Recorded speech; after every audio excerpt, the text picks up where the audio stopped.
No, tehát a szó és fegyver, a mémek tudománya. Először az első felét, a főcímet mondom el egy szlájddal, aztán többit majd gyorsokkal. Nos, néhány éve megkeresett egy leányzó, mondta, hogy hát ő kickbox világbajnok, és hát olvasta valamelyik könyvemet, és azzal kapcsolatban szeretne velem beszélgetni. Hát a fél életemet azzal töltöm, hogy konzultálok emberekkel, úgyhogy persze, hogy egy világbajnoknőt fogadok, és valóban egy nagyon értelmes, rendkívül értelmes leányzóval kezdtem el beszélgetni, aki igazából egyetlen egy dolgot nem... Szóval ő tudta, hogy mit akar, tehát, hogy most, hogy világbajnok lett, hát úgy érzi, hogy valóban eljutott egy ilyen nagymesteri szintre, és hogy merre van tovább, mit tud még tanulni egyáltalán. De végig volt egy ilyen feszültség benne, hogy engem hogy ennyire hidegen hagynak a küzdősportok. Hát kérdezi, hogy mi van, hogyha megtámadnak éjjel az utcán? Hát mondta, erre azt válaszoltam neki, hogy figyelj, hát... Ha téged éjjel leütnek hátulról egy bunkósbottal, azzal te se nagyon tudsz mit kezdeni, vagy lelőnek hátulról. Ha viszont szemtől szembe vagyunk, van legalább 2-3 másodpercem itt szemtől szembe, nagy valószínűséggel le fogom beszélni a másikat arról, hogy bántson. Erre a lány így elnézett a levegőbe, és azt mondta, hogy hát igen, a szó is fegyver. Mondom, egy szuper értelmes leányzó volt. És valóban sok ilyen élményem volt életemben. Tehát 17 éves voltam, amikor egy lányt hazakísértem Angyalföldre. Hát az akkoriban egy ilyen nagyon veszélyes városrész hírében állt, és nem ok nélkül egyébként. És hát a lány mondta, hogy ne a Rákospatak partján menjek vissza a villamoshoz, mert az veszélyes, ott a galeri tanyázik. Menjek akkor a Telman utcán, ma Fiastyúk utcának hívják. De itt se úsztam meg, mert egyszerre csak előttem állt, vagy 15 ilyen kamasz fiú, és hát eléggé fenyegetően elkezdtek belém kötni. Valahogy elég hamar levágtam, hogy igazából az a bajuk velem, hogy dézsmálom a gyümölcsös kertjüket, tehát hogy az itteni lányok, az övék ezt akarták az értésemre hozni a maguk egyszerű módján, azokat hagyjam békén. Úgyhogy hát én amire próbáltam, igyekeztem késleltetni a elkerülhetetlen, de nem nagyon lehetett. De egyszerre csak megszólal az egyik srác, akit egyébként arcról ismertem, mert ő is a Berzsenyi gimnáziumba járt. Az máig is egyébként egy érdekes gimnázium annyiból, hogy Újlipótváros és Angyalföld határán van, tehát a nagyon polgári, viszonylag jómódú Újlipótváros, és hát máig is eléggé proli negyed, Angyalföld, de nagyon kikupálódott az utóbbi 30 évben. És ismertek talán a dalt, hogy Vörös Csepel vezesd a harcot, Áci út felej neki, tehát ez a rész. Tehát a Berzsenybe járnak a Újlipótváros polgárgyerekei, meg Angyalföld legértelmesebb gyerekei.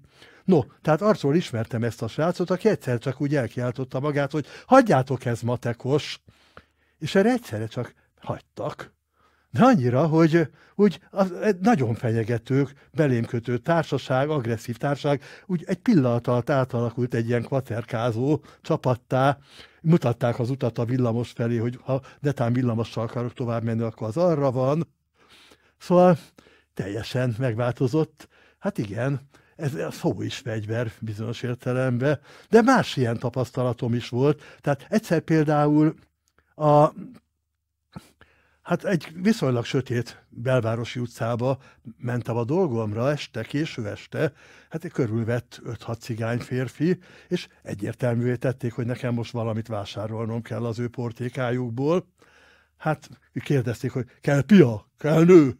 Hát mondtam, hogy köszi, egyik se kell, most mind a kettővel jól el vagyok látva, de ezt nem fogadták el válasznak, úgyhogy egyre fenyegetőbb és veszélyesebb volt így a helyzet, és egyszerre csak az egyik így hirtelen, mintha valami eszébe jutna, így nagyon zavar, mondja, hogy elnézést, a matematikus úrnak tetszik lenni? Hát bólintottam, hogy az lennék, valahol a tévébe látott, teljesen megváltozott a társaság, kell pia, kell nő. És akkor már azt is elfogadták, hogy kösz, most mind a kettővel jól el vagyok látva, most éppen nem kell egyik se, kezet fogtunk, elbúcsúztunk. De Egyszer például belecsúsztam, elbambultam a volánnál, és belecsúsztam egy kicsit az előttem levő autóba, nem nagyon, szóval tényleg egész kis koccanás volt, de hát pekemre egy vadonatúj BMW-be csúsztam bele, kipattant belőle egy ilyen 30 év körüli kigyúrt srác, jött így, hogy de miért? Hát így hergelte bele magát a vezekedésbe, hogy szóval ki akarta bunyózni magából a dühét, hogy az ő szentgyönyörű autójába valaki megsértette a...